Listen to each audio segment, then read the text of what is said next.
Hello everyone, welcome back to our My 2018 tutorial series. We've finished our airplane in the previous lessons, and we've got some introductory type animation going on where our airplane kind of starts out as a bob like so, and then takes off into the sky.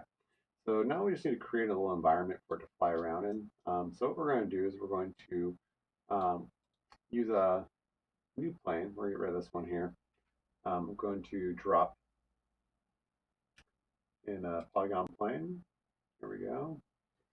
Scale it up quite a bit because right now it's really small size here. And we'll go into the channel box layer editor, open up the inputs, and I'm going to put in a subdivision width of 100 by 100. Gives me quite a bit of geometry, so it's a little bit overkill as far as what I really need to do, but just for you guys as a learning experience, I'm just going to keep it kind of high. Okay, so this lesson is going to be a little bit about doing some rudimentary type environment design. Nothing too complex, but just kind of getting you guys' toes wet. So what we're going to want to do is we're going to want to have a pond area for our airplane to kind of take off in. So I need to be able to sink some of this in. So the first thing I want to do is I'm going to select a chunk of this like so. And I'll turn on soft select. So I'll hit B for soft select. And I will scale up the influence by holding down B and dragging to the left. So holding B, dragging left, or with my left mouse button to the right, it'll make my brush bigger or smaller. So something like that should be good. Let's go ahead and push that in a little bit. So then this water layer I have going on here, I can scale that up. I should bring this up to meet that. There we go. So now we have this palm layer kind of going on. Scale this a little bit more in the X. Bites in there. There we go. Oh, that's pretty good. And now when we have it take off, we can see now that it takes off and there it goes. Okay, so that's easy enough. We can do the same kind of thing to add some more geometry around the outside here. I can just select a chunk of this, these vertexes here with soft select on, and then just, oops, with soft select on, just kind of rise them up and make some like mountainous type areas pretty easily. They aren't very detailed. I would need a different type of program to drum in the kind of detail I really want for a finished render. Probably something like Mudbox or ZBrush to kind of get those rocks or mountainous areas really driven in, or those are some good alternate programs to kind of look into to if you want to do some sculpting and drive in those details. But for us in this little project, we're just going to do some light environment creation, just kind of get ourselves some rolling hills here. Maybe in the background over here, I'll get something a little bit higher going on. And I'll pull this section here down and out a little bit. Same thing here, I'll pull these guys down and out. There we go. Kind of like that. And I'll pull out these guys as well and just kind of get them over here. Kind of make myself a little nest of mountains. I don't need to be perfect here, but I'm going to do some modulation here in just a little bit to kind of break it up a little bit more. So I just want to kind of get it going down this path, just kind of breaking up the terrain a bit. So there we go. I got some rolling hill looking things going on. Okay, so some tools you can use to help craft your mountains if you want. I don't really necessarily use this that often, but it does help a lot for new sculptors. Is this sculpt surface tools underneath surfaces? You'll see sculpt geometry tool. Go ahead and open that. You have to have the geometry you want selected first, then you open this tool. If this isn't selected, then the tool won't pop up. So geometry selected, turn on the sculpt geometry tool, and then you can select what kind of tool you want to use. Let's say that these hills here are a little bit too much. I can go ahead and use the smooth tool, pull down B, make that a little bit bigger, make sure I don't have reflection on. Then I can kind of go through and soften down some of this hill if I wanted to, or if I wanted to bulge it up a little bit. You can see there's a bulge one here, and same kind of thing. This is per click, so this is the maximum height. So if I want to do max displacement, say something like almost 1, you can see now you get a much more dramatic effect. Now shift is the hotkey for smooth, so let's say I did a few of these rocky little inserts here to kind of break up the texture and make it not quite so smooth, but then all of a sudden I was like, oh, actually I kind of went a little too far. I want to smooth this out. Just hold down shift and click and it smooths it out for you. Okay, so nothing too difficult there, right? Relax will also push the geometry away from itself. So if you end up with some geometry that, let's ramp this up a little bit so I can give you an example. If it gets up looking like this, and it's just kind of going nuts here, and you're like, it's too much. You could undo. You could also hold down shift, or you can use the relax function, and the relax will also push the geometry away from itself without distorting the base shape too much. So help keep that sculpt you had going on there. So lots of tools at your disposal. You'll probably have to go back and forth between relax and smooth, so that way, if you need to, you won't destroy your mesh, and you can kind of soften it up where it needs to be softened up. Okay, so that's it in a nutshell as far as some rudimentary sculpting. So now we're going to take it to the next level. We need some texture, and we want to modulate this a little bit. So I'm going to go back to my vertex modes. I want to kind of bring out some extremes here. Make this one a high point. Okay, something like that. Okay. So what I need to do is I want there to be texture on this, so I can, so it looks something better than this, right? Something that's not just grayscale. So I'm going to go and jump onto Google and search seamless ground texture.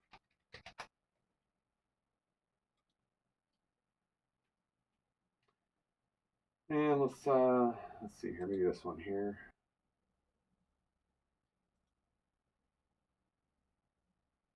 Oh, it might be okay. Stick in the jazz. Let's just go to airplane project, source images, and we're going to save that one there. Let's save a couple other ones while we're in here. Let's go ahead and find something a little more grassy like this one. That one looks pretty good.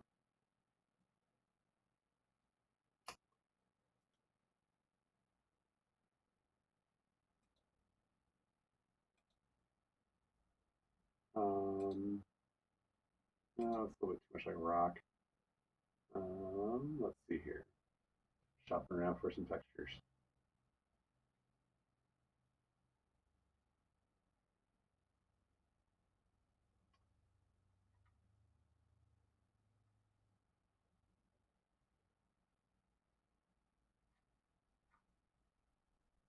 Okay, why don't we just go ahead and throw in this one as well. Let's see how it works. Okay. So now we're going to go ahead and I'm going to actually duplicate off a couple chunks here. So like this bit here, I'm going to select all the faces for this area. Be a little bit more. Let's go with that much. And we're going to go to edit mesh down to face and duplicate. Okay.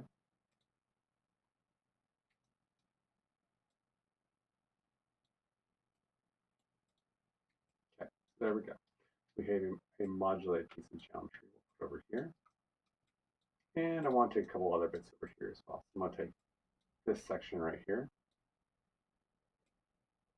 Take all that. And same thing. We're going to go to mesh, or edit mesh, duplicate. Okay.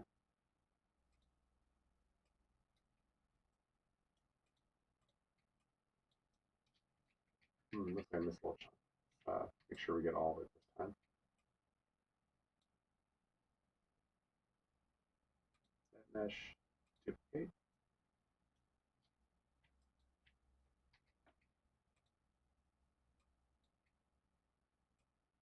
push that one over here.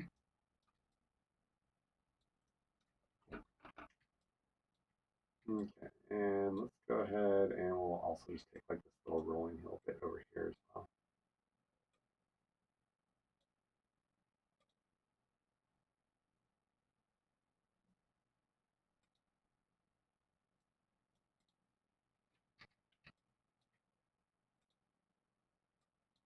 Now you guys can obviously do this at a much more refined and detailed method, but this is just a crude example of how this works so you guys get the idea and have some jumping off point. So now I'm going to go ahead and assign this to its own shader so I can get some base texture here. So I'll just go ahead and go to a favorite material, and I'll assign it to a new Lambert, and clear out the history, and go to Lambert 9, go to the color attribute, go to File, Folder, and we're going to do Seamless Style. We'll do that one first. Open, just like that. We need to lay out the UVs so this looks a little bit better than this. So we're going to click on this guy here. We'll go to UVs and Automatic. Okay. Now we need to open up the UV texture editor. So I'll open up the split window. Go to Panels, Panel, and UV Editor. Go to the UV shell mode here. I'll just grab all these UVs. I'm just going to scale them all up. And I'm just going to scale them up not a ton, but just enough where you get some better texture going on. Like that. Let's see what that looks like. Better. You can still need a little bit more though.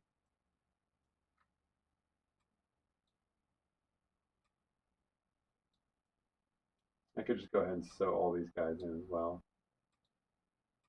So, relax everything.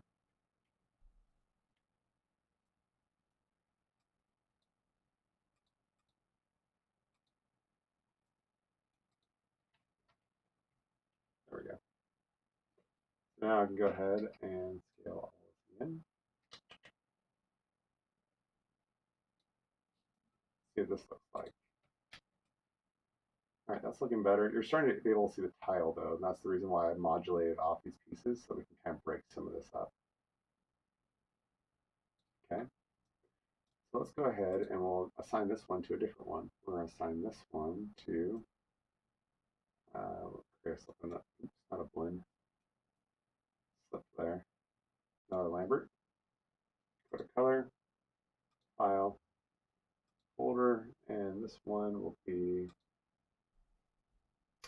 let's do this one. Okay. And again, we're going to have to lay out the UVs for this one, so Automatic. And since it's all one piece, I'll just move and sew all of it together and relax it. Control U. And then from here, all I have to do is, again, just scale it up.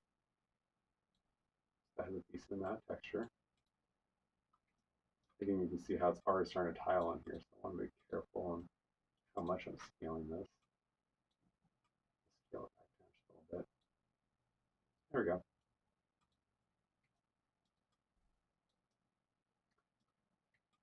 Maybe I'll use this one over here to do the same thing.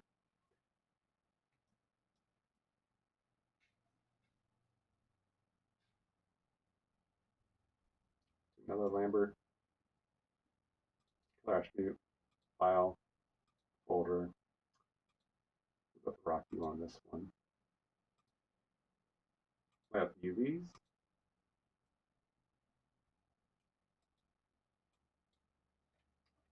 And again, I'll just scale this up.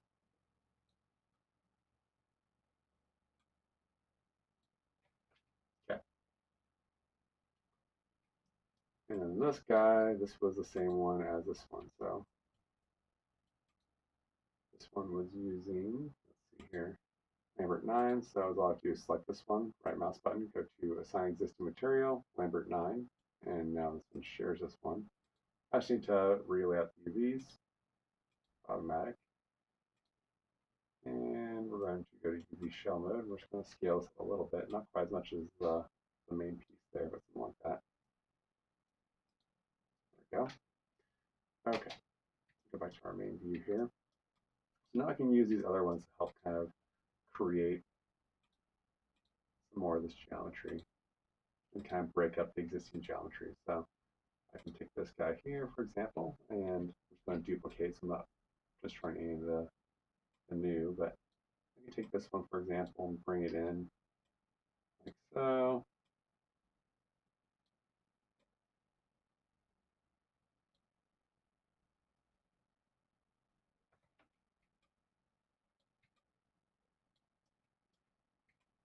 I can always go down to vertex mode here and just push these down. There we go. So now you have this different texture being added into it. And I can break this up to, or duplicate this to break up the rest of the text or the rest of the geometry for this area.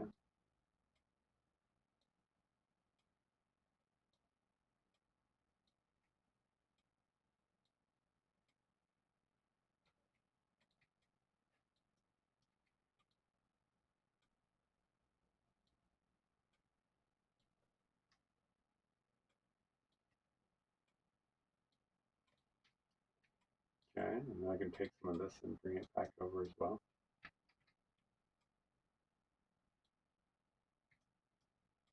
So if I build some more off on the back side here.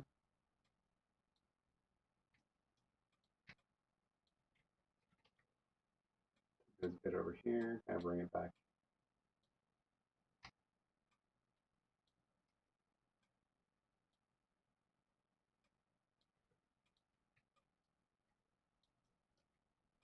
And if I want to, I can take this guy and use him to kind of make it look like there's a little rocky outcrop coming out over here. I want to pull this a little bit more.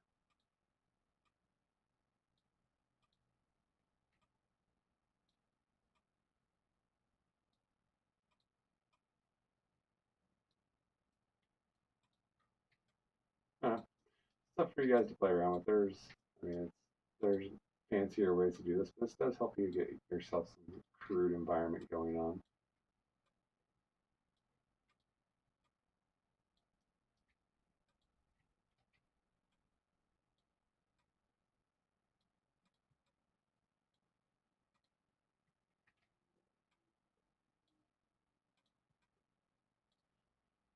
Okay, so I'm just going to add one extra little piece in the back here. Then I'm going to move on.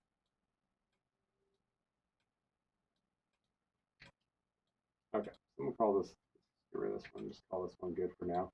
I want this to kind of be island-esque, so I'm going to just scale this up and back a little bit. There we go. Now I'll just pick all these guys here that have bits that are sticking off. And I will just push them down to the ocean, as it were.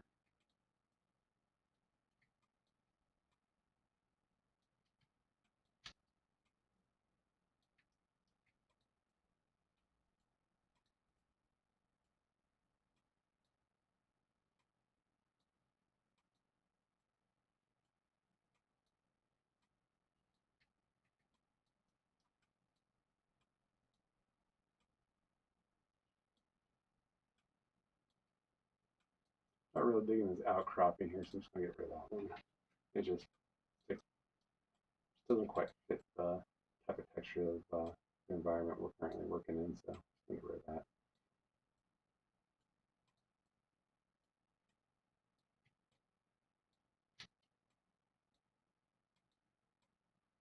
Okay, burst out there.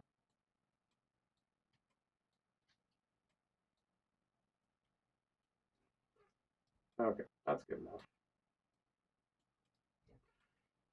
So something else we're going to do is we want to actually use an ocean shader on this. So we're going to select this geometry here, and we're going to assign a new shader. We're going to go to assign a new Lambert, and we're going to use underneath the color attribute, we're going to use this ocean shader. Okay.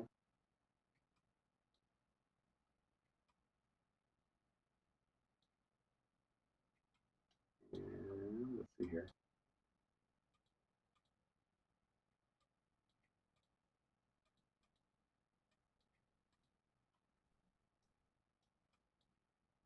Do a little preview. Oh, don't want to use that. Let's go render. Let's keep that. Here I use Maya, so let's render that. Yeah, that's what I was afraid of. It appears that the ocean shader is not working like it should. Okay, so let's look here. Again, color attribute again.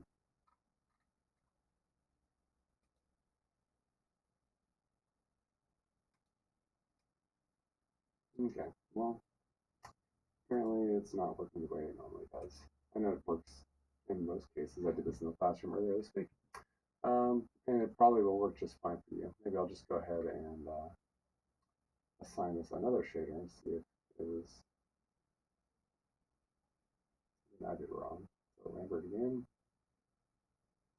Back to another color attribute. Back to ocean. Yeah, it's not coming up right on mine. Okay. Well, most likely this will come up just fine on yours, but for some reason I'm not getting any color samples going on. So a whole lot I can do about that. So maybe I'll just go back to the ocean shader or the water shader I had on before.